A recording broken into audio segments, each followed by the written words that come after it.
Olá, seja bem-vindo você que nos acompanha aqui pela TV Universitária. Começa agora o programa Em Pauta. Hoje nós vamos falar sobre a adoção, os aspectos legais e as questões burocráticas para adotar uma criança. Quais as dificuldades enfrentadas tanto pelos pais quanto pela justiça. Vamos também discutir sobre as questões psicológicas e a educação. E para falar sobre este assunto, eu converso com o promotor da Infância e da Juventude, Dr. Epaminondas Costa.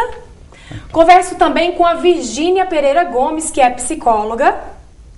E também com a presidente da ONG Pontes de Amor, que é a Sara Vargas. Sejam todos muito bem-vindos ao programa Em Pauta. Bom, já que o assunto é adoção, vamos começar falando das questões legais. Às vezes as pessoas querem adotar uma criança, mas não sabem por onde começar. Doutor, quais são os passos? Em primeiro lugar, são duas etapas do processo de adoção. A primeira etapa é aquela etapa em que a pessoa se apresenta como interessada, como candidata para fins de adoção, ou seja, ela tem que procurar a Vara da Infância e Juventude da sua cidade. Na Vara da Infância e Juventude vai ter, normalmente, um formulário que será preenchido por esta pessoa interessada em adotar uma criança e um adolescente. Na própria Secretaria da Vara da Infância e Juventude, no fórum, já tem relação dos documentos que são necessários para que a pessoa se candidate ou se apresente como candidata à adoção. Então, essa é a primeira fase. Nesta primeira fase, em alguns lugares, há exigência de advogado. E por que há exigência de advogado nessa primeira fase? Porque com a alteração do Estatuto da Criança e do Adolescente em 2009, tem um artigo lá que fala que o pedido será feito por meio de petição inicial. Então, a ideia de que petição inicial, um pedido inicial, a ideia sempre foi essa de que é um pedido feito por advogado. Só que em muitos lugares, a interpretação tem sido no sentido de que a lei não exige a presença de advogado. Por esta razão, a comarca de Uberlândia não exige, nessa primeira fase, que o pedido seja feito por advogado. Ou seja, qualquer cidadão, qualquer cidadã pode ir lá no fórum, fazer esse pedido, pegar o formulário e fazer o preenchimento e entregar lá na Vara da Infância e Juventude. Logo em seguida, é feita uma entrevista pela equipe da Vara da Infância e Juventude, psicóloga, assistente social, para verificar realmente qual que é a motivação, qual é o interesse verdadeiro que aquela pessoa interessada na adoção tem, se exatamente ter uma criança, um adolescente como filho, ou é simplesmente ato de caridade. Porque a adoção não pode ser encarada como ato de caridade. É ato para quem quer ser pai, quem quer ser mãe. Por isso é que é muito importante essa avaliação psicossocial. Depois é feito um estudo, um relatório, e depois a decisão da justiça dizendo se aquela pessoa, aquele casal, estará habilitado ou não para adoção. Aí vem a segunda etapa, que é quando você vai estabelecer um namoro com uma criança ou com um adolescente para fins de adoção. Bom, nós temos aqui duas mães que têm crianças adotivas. Como a gente percebe, às vezes não é muito rápido, não é fácil, tem todo um processo legal e burocrático, né? Eu pergunto a vocês, foi difícil, foi demorado? Como que foi essa decisão tomada e depois como que foi concluída todo o processo de adoção? No meu caso, eu vivi dois extremos. Eu não conheço uma adoção que aconteceu mais rápida depois que nós fomos chamados. Né? Na época ainda não havia o cadastro único de adoção, então era diferente, a gente recebia habilitação e podíamos enviar isso para algumas comarcas. E nós fizemos assim, uma vez que a fila aqui em Uberlândia era grande, né? E então uma das nossas filhas nos ligaram na segunda-feira, na terça-feira eu fui conhecer, na quarta-feira fomos buscar. Foi extremamente rápido, isso não é comum. E nós temos gêmeas, que foi exatamente o contrário, foi um dos processos mais longos que eu conheço. Também não ocorreu aqui, na época ele ocorreu em São Paulo. Nós conhecemos as meninas, sentimos aquela empatia, sentimos que eram nossas filhas e tal, entramos com o pedido de... Na época ainda não tinha sido destituído o poder familiar, mas tudo indicava que seria, então demonstramos o interesse. Entramos com esse processo, mas foram quase 5 anos de processo judicial. Foi um longo processo. Mas, enfim, quando as coisas têm que ser, elas acontecem, né? E filho é filho. quando a gente gera e gera no coração. Tanto o filho biológico quanto o filho adotivo, ele precisa ser gerado no coração. Então, quando a gente se torna pai, a gente está disposto a viver, a esperar, a encarar uma gestação mais comprida ou não, né? Isso tudo faz parte da adoção. Agora você, Virgínia, você além de psicóloga, tem 2 crianças adotivas. Isso. Como que foi todo esse processo? Como que você teve a decisão? Olha, e como é essa criação? Eu vejo bem assim. É como a doutora Epaminondas estava falando, né? O filho, desde que você decide ser mãe quando você começa a brincar com suas bonecas. Bonequinha lá, você criancinha, você brincando com seus filhinhos, né, com sua filhinha, dando papazinho, aquele negócio todo. Ali já nasce um desejo de ser mãe. Se vai ser biológico ou não, só o tempo dirá, né? Então, comigo começou desde esse início. Foi no conhecimento que eu tive com o meu esposo. Quando eu conheci o meu esposo, aí já nasceu um desejo dele também, né? E assim, então, mas o processo, todos os 2 processos foram rápidos, não foram processos lentos, não, né? O meu filho mais velho, que hoje ele está com 10 anos, foi uma adoção tardia também, com 4 anos e meio. Então, eu entrei como uma família substituta, que não tinha sido feito a destituição, né, de Pato Poder. Demorou uns 2 anos. E a minha pequena, como ela tinha um processo, ela precisava de uns cuidados, né, médicos, então foi uma coisa mais rápida, porque dependia muito de eu estar já com ela para me levar lá ao médico, na fisioterapia e em tudo. Então foi uma coisa mais rápida assim, com ela foi mais rápido. Nós vamos para um rápido intervalo e voltamos já já com o programa Em Pauta, que fala hoje sobre o processo de adoção.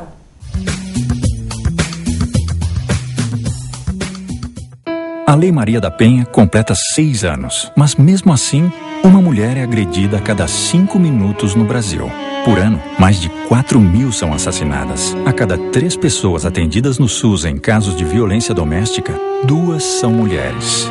É preciso dar um basta. Com compromisso e atitude, juntos podemos mudar essa história. Violência contra a mulher. A lei é mais forte. Governo Federal. Vassoura é para limpar, atrás da porta, para espantar quem a gente não quer ter por perto.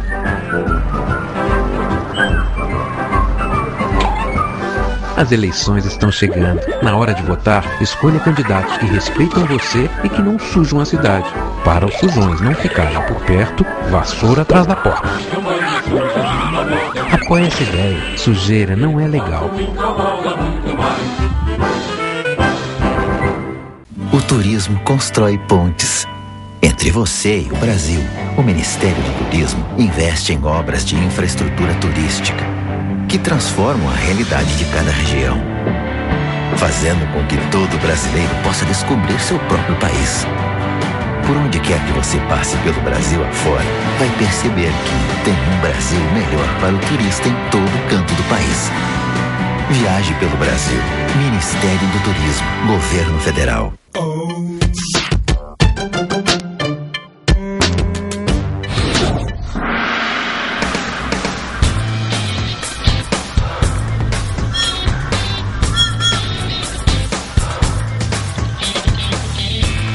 Só é motorista quem é habilitado. Além de muito carinho, o leite materno oferece tudo que o bebê precisa para crescer forte e sadio. Dê apenas o seu leite até os 6 meses. Depois dê também outros alimentos saudáveis. Mas continue amamentando até os 2 anos ou mais. A amamentação ajudou a reduzir a mortalidade infantil pela metade. Amamente. E alimente o futuro com mais saúde para seus filhos e para todo o Brasil.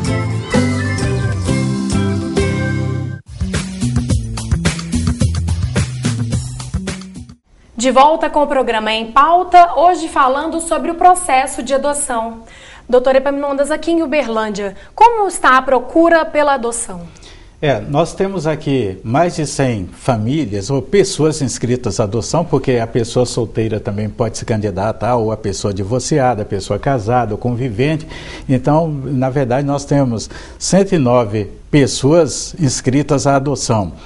E nós temos 47 crianças e adolescentes disponíveis para adoção. Significa o quê?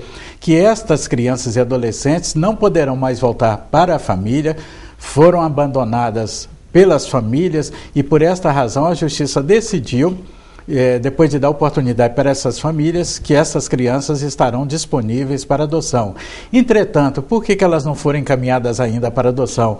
Porque a grande maioria é composta de adolescentes e normalmente quem quer adotar quer criança recém-nascida, criança sem problema de saúde, não é? Às vezes criança de olhos verdes, crianças de cor branca, de pele, e vai por aí afora.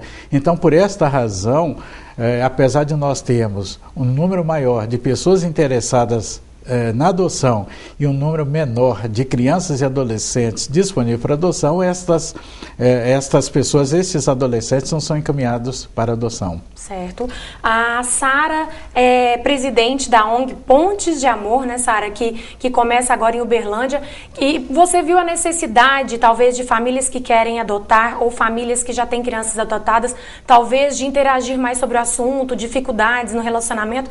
Como que é, qual o objetivo da ONG para essas famílias? Bom, a gente percebe nessas questões mesmo que o doutor Epaminondas colocou, que promover reflexões, estudos, trocas de experiência, conversar com essas famílias e com os pretendentes à adoção, ou mesmo com pais que já são pais por adoção, a respeito de mitos, a motivação, o que está me levando a adotar, isso tudo vai ampliando o universo. Porque a adoção tem tudo a ver com parentalidade e construção de vínculos.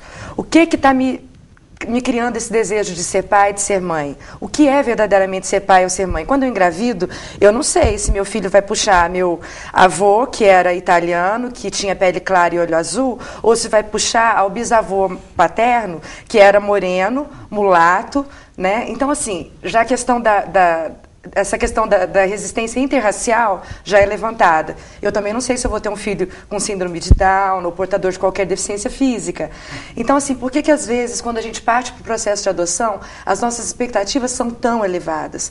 Essa é uma das reflexões que a gente traz. A gente observa que quanto mais elevada essa expectativa que o casal coloca em cima da criança, maiores as chances de depois haverem decepções e possíveis devoluções.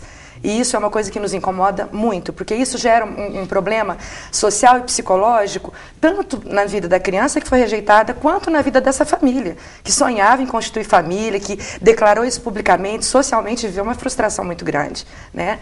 Então, a gente quer tá colaborando com a adoção legal, trabalhando em parceria com a Vara da Infância e da Juventude.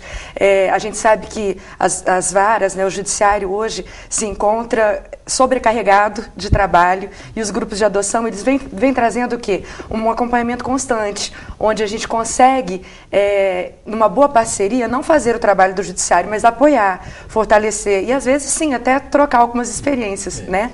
Outra coisa que a gente quer é estar ampliando a visão de adoção a nível de sociedade, estar envolvendo estudantes de ensino médio ou do final do Fundamental 2 com a realidade das crianças em abrigo, fazer uma parceria, tipo assim, o irmão mais velho, né, que pode apoiar essas crianças, ensinar para elas aquilo que ele sabe. Sei tocar violão, tem alguém que quer aprender a tocar violão? Vamos fazer essa troca de experiência. Tem dificuldade em matemática? O outro sabe. Com isso a gente vai ampliando a visão sobre a adoção. A gente tem percebido que crianças e adolescentes que têm vivido esses processos, esses projetos, têm optado mais por cursos a nível universitário na área de direito, psicologia, assistência social, enfim, tem tido uma visão maior de cidadania também, né? E também a nossa proposta é de oferecer atendimento terapêutico tanto às famílias que adotam, quanto às crianças em estado de abrigamento, no pré e no pós-adoção. Virgínia, você como psicóloga, como você vê o processo de criação? Os pais que estão interessados em adotar, às vezes têm medo de não saber lidar com o filho adotivo. Quais são as dificuldades, quais os conselhos que você dá em relação a esse assunto? Olha, para começar, o problema, todo filho, ele te dá trabalho. Todo filho te dá trabalho. Porque se ele não te der trabalho, se você não tiver trabalho com ele, vai te dar problema, né, doutora Epaminondas? Verdade. Então, assim, todo o trabalho que uma criança tem. Uma é desmistificar a adoção. Desmistifica a adoção. Primeiro passo. Né? Desmistifica a adoção, porque aí você tira aquela coisa. Meu filho é meu filho adotivo. Não é meu filho. Então, a adoção é não. Se tem que falar não, é não. Se tem que falar sim, você vai falar sim. E é isso, como qualquer filho biológico, como qualquer filho, você vai cuidar assim. O que eu vejo muito, o que eu atendo também, né, em consultório, é aquela questão de latência, né? O que fica oculto, né? Geralmente a família que adota acha que, assim, como não conhece, como não tem essa questão, né, do parental, fica assim, o que ele vai ser? Ele vai ser o que você permitir que ele seja, não é? Ele vai ser o que você permitir que ele seja. Então, assim, mas eu não sei da família que é. Ele é seu, a família é sua, né? Ele é seu. Então, desmistificando isso, educação como qualquer um. Isso até é uma questão que cientificamente já está comprovado. A convivência, ela é muito mais forte do que a herança biológica. Né? Então, mesmo em adoções tardias, você não pode fazer com que eles vivam de novo a história que já foi vivida, mas isso tudo pode ser ressignificado, reconstruído. Que valor que eu vou dar à dor que eu senti? É muito importante também os pais colocarem a sua própria dor para a criança. Porque, geralmente, quem chegou até a adoção já viveu dores, infertilidade, abortos, enfim. Então, é legal a gente estar colocando para os nossos filhos, à medida que eles vão sendo capazes de entender, que dores todo mundo vive, assim como eles viveram. Eles viveram rejeição, viveram abandono.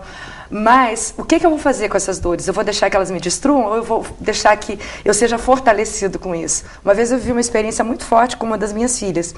Ela estava na escola e trabalhando a questão da história familiar, veio o assunto que ela era filha por adoção, né? E ela, inclusive, ela é morena, né? Então, mas as crianças não tinham caído a ficha, né? Eu e meu marido somos claros. E aí um colega ficou horrorizado, ele falou assim, mas então você não nasceu da barriga da sua mãe? E ela, com 6 anos de idade, virou e falou assim, não, eu nasci do coração da minha mãe. E você também, senão você não era filho da sua mãe. Porque todo filho, para ser filho, tem que nascer daqui, ó. Então, foi muito legal, né? Porque ela compreendia aquilo, não era apenas uma coisa que a gente falava, mas encontrou lugar no coração dela. Bom, daqui a pouco nós vamos falar até sobre essa questão de falar ou não falar e como contar para as crianças que eles são adotivos. Isso é daqui a pouquinho, logo depois do intervalo. A Rede Cegonha é mais que um conjunto de ações de atenção à saúde de mulheres e seus bebês. É uma maneira do Brasil dizer: bem-vinda, Ana. Bem-vindo, Bernardo. Bem-vinda, Bia. Com pré-natal de qualidade, parto humanizado, mais acolhimento e atenção à mãe e ao bebê, a Rede Cegonha ajudou a reduzir em 21% as mortes maternas no último ano. Informe-se sobre a Rede Cegonha em uma unidade de saúde ou ligue 136.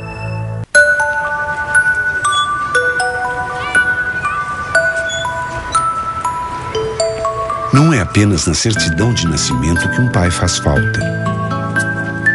O Poder Judiciário sabe o quanto é importante para um filho ter um nome e a presença de um pai. Por isso, o reconhecimento de paternidade foi simplificado e agora pode ser feito em qualquer cartório de registro civil. Pai presente, o reconhecimento que todo filho espera. Tem o tamanho de um continente. Tem tantos rostos e raças, é o mundo. Vem pelo vento ligando essa gente. Vem pra manter o Brasil todo junto. Todo mundo pode, todo mundo tem. É a TV e o rádio juntando você também. Pra defender, informar, se emocionar, conviver. Um só Brasil pelo rádio e a TV.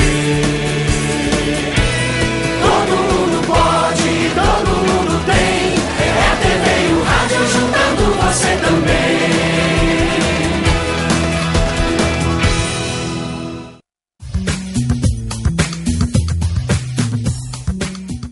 De volta com o programa Em Pauta, que hoje fala sobre a adoção. Bom, como estávamos conversando no último bloco, como contar para os filhos que eles são adotados? Temos aí exemplos até na televisão e novela desse assunto, né? Que a criança, agora não criança mais, está tentando resgatar o passado e saber quem são os pais. Como que funciona? Como que a gente conta e qual é a consequência disso? Eu acredito, Vanessa, que o relacionamento entre pais e filhos, um relacionamento tão importante, ele sempre precisa ser estabelecido na verdade. E por mais que a criança chegue bebezinho na família, existem várias literaturas que até nos ajudam a ir contando a respeito da história dela. Né? Então, no nosso blog mesmo, a gente até já dá algumas sugestões de literaturas. E é muito importante que a gente haja com transparência e que, à medida que ela vai amadurecendo, que ela saiba um pouco da sua história, da sua origem, porque a criança que é adotada, ela tem duas raízes na árvore genealógica, né? A biológica e a adotiva. Então, a gente precisa ir tratando isso com verdade. Quanto mais a gente trata isso de forma aberta, menores são as situações desagradáveis. Os pais, às vezes, têm muito medo, né? Mas se eu falar, vou despertar ainda mais a curiosidade, se ele quiser conhecer a família biológica e tal. Na maioria das vezes, eles não querem conhecer os pais, eles querem conhecer a sua história. Né? Então, quanto mais a gente for aberto, à medida que a criança vai crescendo e vai tendo maturidade para lidar com isso, ela vai trazendo perguntas, ela vai trazendo questões. Normalmente, a primeira pergunta que a criança faz, ainda pequena, ela aponta para a barriga da mãe e pergunta se veio daquela barriga. E uma psicóloga dizia certa vez que quando a criança faz essa pergunta, intuitivamente, ela sabe que ela veio de uma outra barriga, mas ela quer ter Ela quer ter a certeza. Ela quer saber de onde que ela veio. Por mais pequenininha, ela foi adotada recém-nascido, não passou nem assim, já foi direto para o lado adotivo. Mas esse buraco, ele fica. Né? Então, o que eu fiz com os meus dois filhos? Eu montei a história deles. A minha filha, e tanto minha filha quanto meu filho, tem tudo, tem todo o processo, né? Tem a minha inscrição, tem o chamado do fórum, tem o chamado de reunião. Eu fui montando. A foto quando chegou, né? A minha filha tem todas, a minha filha, quando ela nasceu prematura, né, teve anóxia, então o prontuário dela lá na UFO é uma bíblia, né? Então eu perguntei se podia, né, ter alguns dados, peguei tudo, estou montando a história dela. Você precisa de uma história, ele precisa disso. Exato. E quando você parte para adoção, você você tem que montar a história e montar a sua história também com a criança. A partir de quando ele chegou, então você monta uma história dele. Hoje meu menino mais velho, ele adora escutar eu falar assim: mas você me deu muito trabalho também, você dava birra, né? Porque isso, eu vejo que os olhos dele brilham quando ele sabe assim que ele foi crescendo e aquela coisa assim, quando você era pequeno você fazia isso, então isso a gente vai criando essa história também. Há essa necessidade? Sempre, né, as famílias têm acesso a tantas informações quanto você teve. E às vezes é até importante deixar que a criança imagine como que ela acha que foi a história dela. Né? A gente não temer. Deixar eles colocarem isso para fora, isso é muito importante. E a gente também não pode ter esse medo. Você é pai, você é mãe, você tem que assumir o seu local, entendeu? Os pais às vezes ficam com medo de contarem, de perder. Uma coisa que é assim, que vai dar errado. Vou esperar uma data. Quando eu tiver 7 anos, quando eu tiver 7 anos eu conto. Aí a criança aí, quando ela está 7 anos, aniversário de 7 anos, ela se conta. Isso não é presente, gente. Ou às vezes a pessoa, o que é muito comum também, a pessoa ficar esperando o melhor momento, e esse momento nunca chega. E a pessoa descobrir na fase adulta. Vai se sentir enganada. Vai se sentir enganada e normalmente é uma revolta muito grande. Porque a família, aquelas pessoas que ela mais confiava, na verdade... Traiu, né? Traiu. E assim... Tem um livrinho muito joia, porque você pode usar ele como ponte para isso aí, né? O nome dele é Só Faltava Você. Você pode contar para crianças pequenininhas, de 1 ano, 2 anos, e isso vai criar um ambiente para que você conte a história daquela criança. O filho adotivo, ele foi muito desejado, né? E a história da adoção é para ser uma linda história de amor. Né? Essa questão do desejo faz a diferença, não foi um acidente. E uma outra coisa importante, adoção, é aquilo que eu falei lá no início, a pessoa que adota não pode esperar gratidão do filho, como nós não podemos esperar gratidão dos nossos filhos biológicos. Isso tem que ser um ato natural de amor, de construção no relacionamento, e não como se você tivesse feito um grande favor e que a pessoa tivesse o tempo todo que retribuir esse favor.